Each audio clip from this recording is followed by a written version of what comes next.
everyone, I'm back for part 2. We'll just wait for the live stream to kick in and catch up. And I'll wait for some people to come on because I've got there's the live stream notification.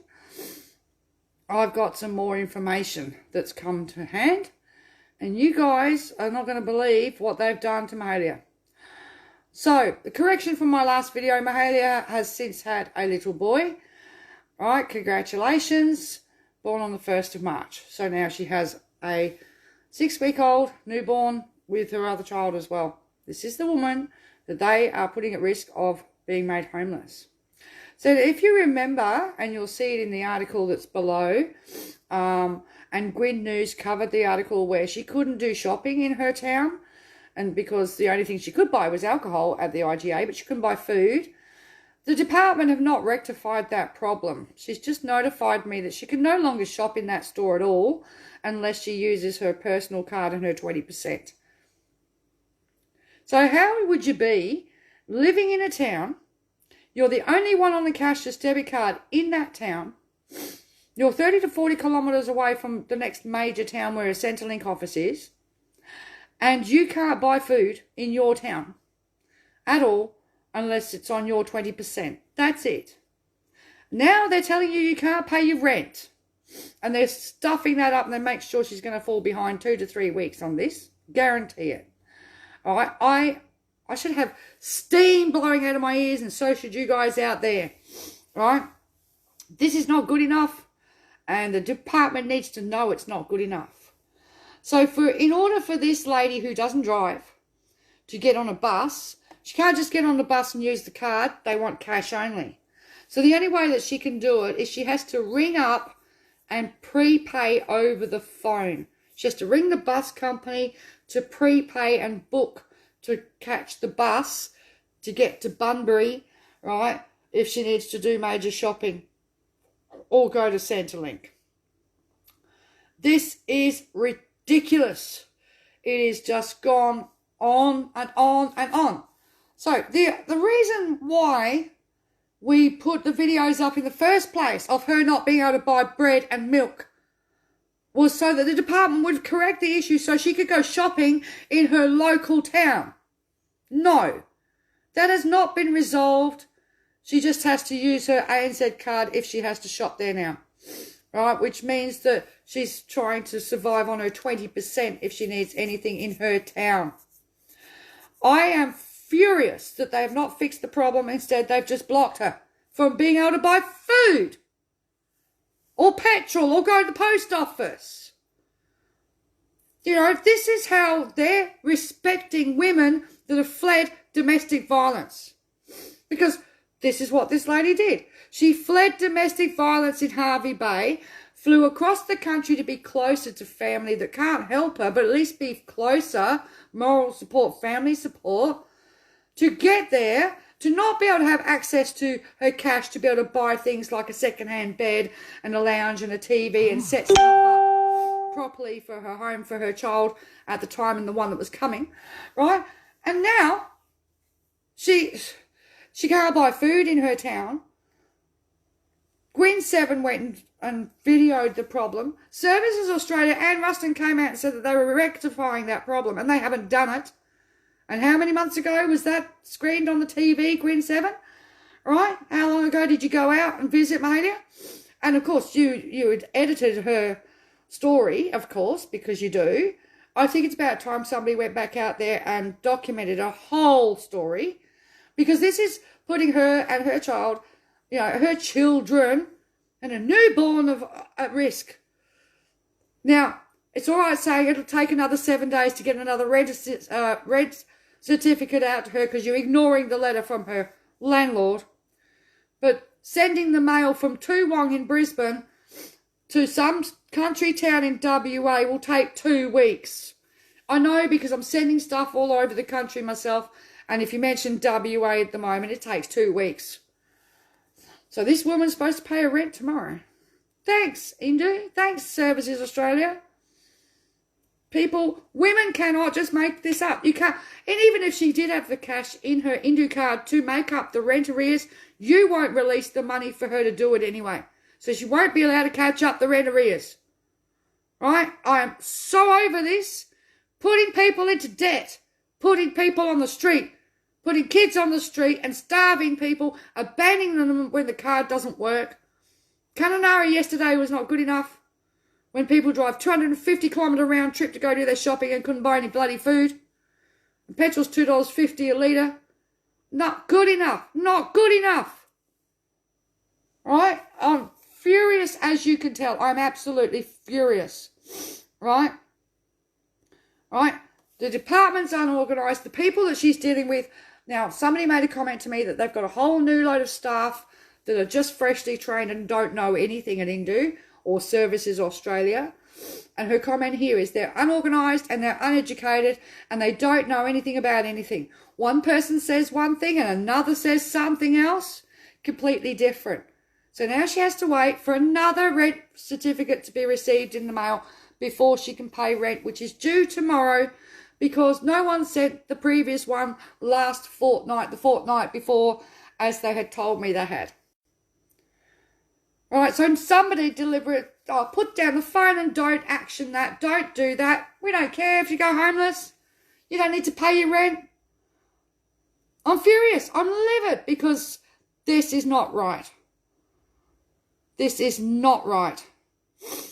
And Kathy, yes, it is time for that statement you've made there. And I've already been in discussions with somebody else about putting through a major complaint. Right, so she had her baby on the 1st of March. Congratulations, a little boy. Right, but this doesn't help because I can tell you now, she hasn't got access to being able to buy second-hand baby stuff without all convoluted complications of it all. And can I just say, people stop sending me messages, please, because it dings every time and it's really difficult to do. Wait till I finish my live, okay? But this is... Now, I've just had... and at the same time, it's ironic, I've got Mahalia in WA telling me what's going on with her life, and I've got Tempest, who's just come online and posted to the Hinkler page, right? She tried to organise some Hungry Jacks on Menulog app. It's never declined before, but guess what? She's just posted up her thing. Indue DCD. This is an Indue direct decline. Instructed by Indue, okay? A transaction of was declined due to advised to reject. So the department has advised Indue to reject, right, that transaction, and it tells her what her available balance is. They've declined the transaction. There's the proof of it there. It is an Indue DCT, an Indue direct decline instructed by the government, by Services Australia, to reject her from being able to buy food using Menulog. Right?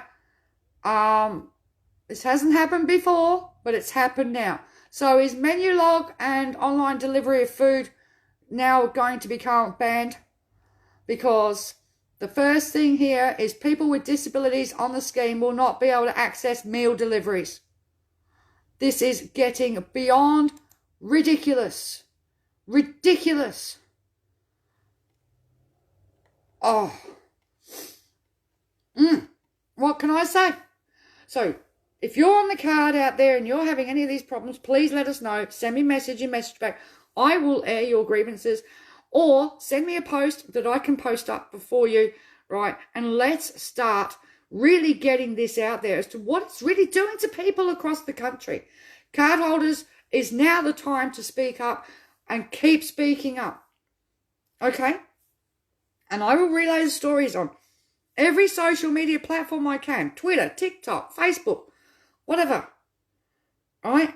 This is getting absolutely stupid. It is more than just abuse. This is making people hungry. This is making people homeless. This is destroying them and ripping the guts out of their very soul. All right? And this is not on. And this is not how you grow a healthy economy with well people. You know, they obviously don't want the well-being of the general public and people to be healthy.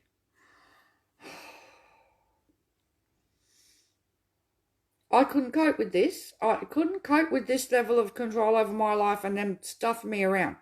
I could not handle this myself. Right?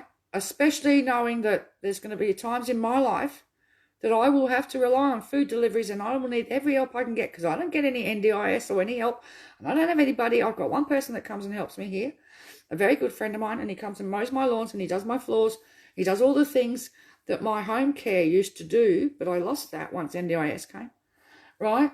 And he keeps my yard clean and tidy for me, and he helps me out, and I love him to bits for it. But, you know, and that sort of comment there, it's taken you how long to realise your government is fucked? Joe McMahon, it's not about that. I'm talking about the card holders here. We're fully aware of what sort of government we've got, mate. Smart-ass comments like that just wind me up even more. Because I've been fully aware of what this government's been doing since Abbott started cutting billions out of community services. When he started shutting down homeless shelters, DV shelters, charities, right?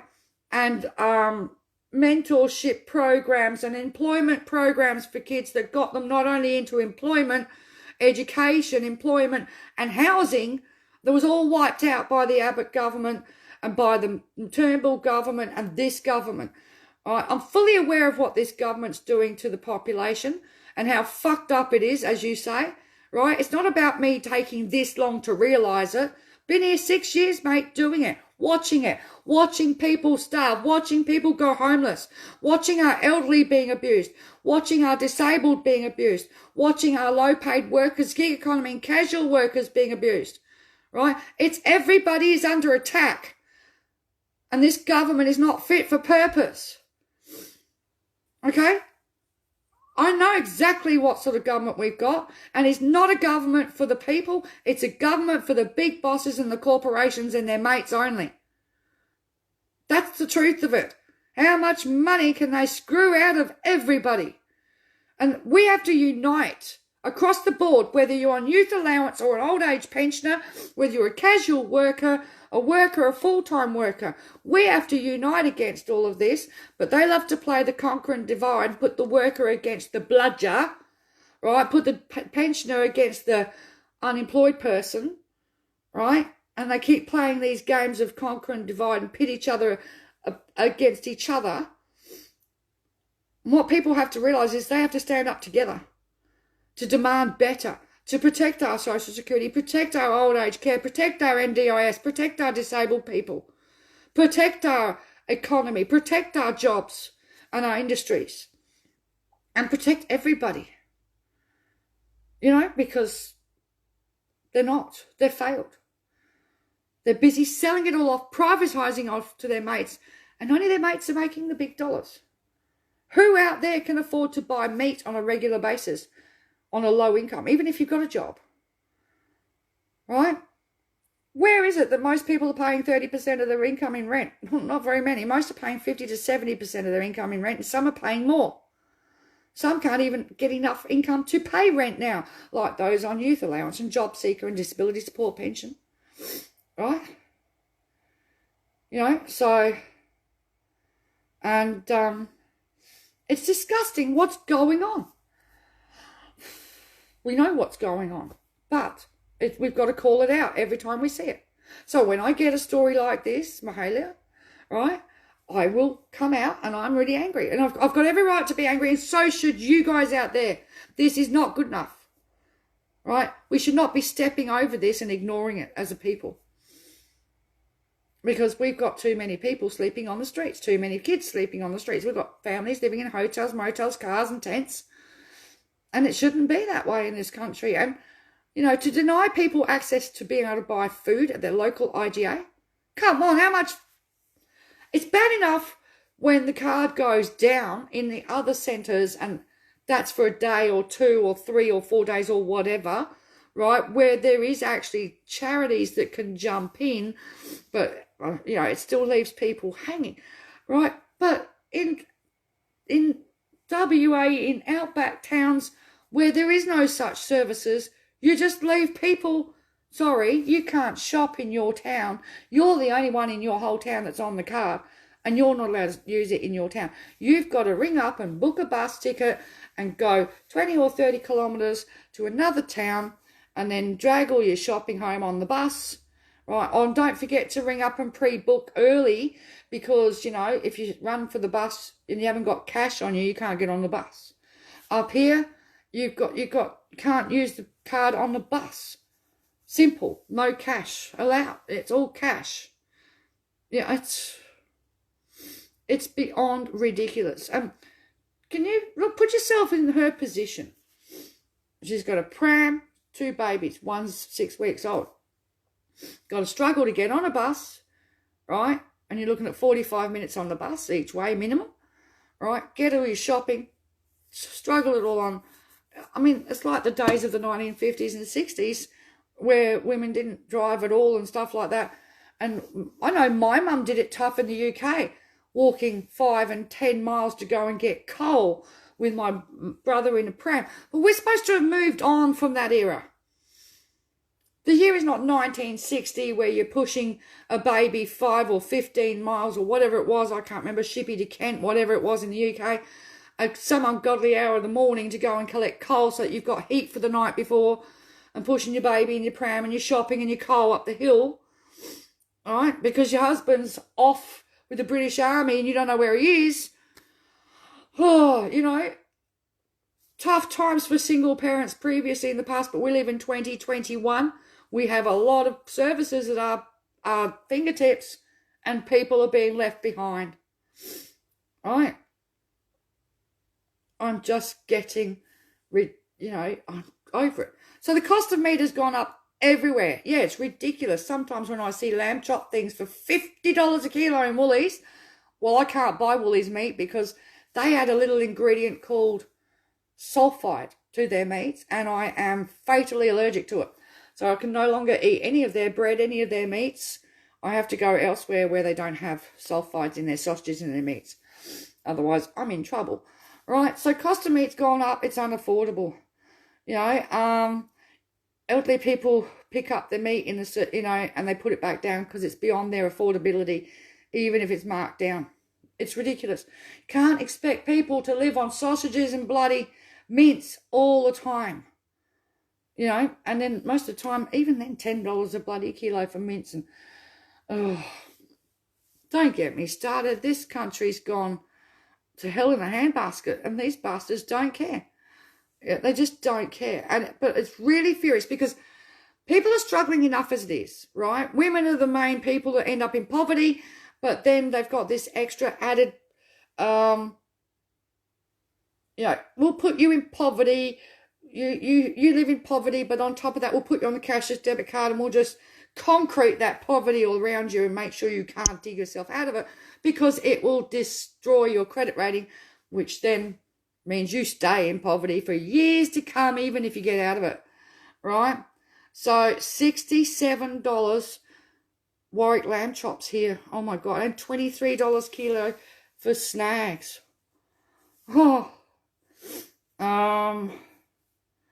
It's ridiculous what's going on, and it's disgusting. You know, so what we need from card holders is to let me know what the hell's going on. It doesn't matter how trivial it is. If this is impacting your life, right, send me a message. Make a post that I can share, right? And then I can pick it up and I'll do a live on it. I'll do lives on them all. And I've done this before for the last 5 years. You know what I mean? For the last couple of years, I've been doing these lives regularly. You know, what we need to see, believe it or not, is when the card goes down and you're forced to leave a shopping trolley behind. We need a video of that one, please, because we know that's happened so many times. Ceduna, Kununurra, Kalgoorlie, Hervey Bay, Bundaberg. We know that's happened over and over again, right? But it needs to be shoved in the faces as a video that can prove it, because the government's just sitting there going, hear no evil, see no evil, but speak plenty of bloody evil when they tell lies about it, eh? You know, I'm furious. As you can tell, I'm furious because I'm a long way from this person. I can't help her, right? And that makes me feel even worse that we can't help these people because We're not set up to do that. We don't have the income to do that. But there are the Department of Social Security, Social Services is supposed to be helping these people, not destroying these people. You know, and Anne Ruston, you call this keeping women and children safe. I call it abuse, right? And I call it failing at your job of keeping people safe, right? By costing them the roof over their head, denying them access to buy food, making it as hard as possible to get the things that they need for their children, right? That's not keeping women safe. That's making sure they end up on the street. And the poor Tempest here is couch surfing, bouncing between her parents and her friends' places with 2 kids and another one coming on the way. I haven't got to speak to her yet as to how she's going to go after the birth of the next child next week. God knows what's going to happen. I'll be in touch with her shortly. And then to find out tonight, she's just come on to the Hinkler page and posted she can't buy bloody food using menu log to get it delivered. She's not in a position to go wandering around the joint. I can tell you that right now. You know? So where does that leave disabled people? No, you can't order food. You can't have any takeaway. You know? Your product blocking is going to block God knows what. Hungry Jack's is not blocked food. Right? It might be junk food, in your opinion. It's a hell of a lot cheaper than trying to buy a roast. Because I can't buy a roast at the moment, Anne, and I'm on a DSP, and I look at a little tiny roast. I can't afford to buy a roast and then the potatoes and the vegetables to go with it all. By the time I've got it all together, there's about $40 to cook a roast meal for one, and then a couple of roast beef sandwiches for the next couple of days before the meat goes off. I can't afford to waste money like that. When I can get a burger for $8.95, it's got bread, lettuce, tomato, mayonnaise, onion, and meat and cheese on it. You know what I mean? It'll fill the hungry, and it's $8, $9, not $40. This is what I can't understand. Oh, junk food. No. Poor people can't afford whole foods, organic foods, and to be cooking 3-course fucking meals every night. Because on job seeker and youth allowance, they're lucky if they can afford noodles. You know, I'm getting sick of the way they're driving this country and people into poverty and destitution. You know, somebody says here, why would they care about the cost of snags, chops and mince when they dine on lobster, prawns and expensive cuts of steak? And they eat whole organic food and they drink like fish, do you know what I mean? And the best alcohol, the best spirits. And they have a car driver to drive them around so they don't have to worry about getting picked up for drink driving. Plus everything else that they do on the side in Parliament House. You know? I'm getting sick of it. Wow. Congratulations, Robert. Another newborn. Everybody's having babies. COVID did that, I think. Oh, look. We have to keep these stories out there. We have to keep being the voice for card holders. Card holders need to keep coming forward. I know there's people suffering out there. Now, I spoke to a card holder from Bundaberg, right? And who, while she was going through a risky pregnancy, she told them that the stress from the card was causing her problems. And they dismissed her, no, you're not going to have your baby prematurely because of the stress. And they dismissed her. Now, it came out in the Darwin inquiry with the basics card that it does impact the child in utero. It does cause miscarriage. It does cause premature birth. It does cause problems for pregnant women because of the stress hormones released affect the baby. So sure enough, this lady's card turns up while she's about to get ready to have the baby, and she ends up going into premature birth. All right, the exact thing that Indue staff said, no, that won't happen. There she was, after having a preemie baby with a midwife trying to get the baby to feed, on the phone to Indue with a hospital social worker trying to work out how to activate the bloody cashless debit card while a midwife is trying to get a newborn preemie to attach for a feed. How would that mum be? How stressful to do that to a newborn and their mum. Right? Because the stress brought on the pregnancy early and then trying to set it up. Oh, it's doing my head in. Keep sharing the stories, people, and keep the anger up. We're not going to settle for this. This is not good enough. It is not good enough. And anybody from Kununurra, we desperately would like to know more about what's happening to people in the other regions, Kununurra and First Nations people. Please come forward and tell us. We know that you've been having horrendous times, but your voices are not heard enough either. All right, and I'm here to elevate your voice, and I'm happy to do it. Right? Send me your information or post your comments. Put your story in the comments so that I can use your story as well and get it out there. Because we're not going to stop this unless the public knows what's going on in reality. Not the Murdoch spin, not the lovely little polished version, the shit that you see on the TV or on the DSS website. The truth, the human cost, the reality. This has to be stopped. Okay, guys? No.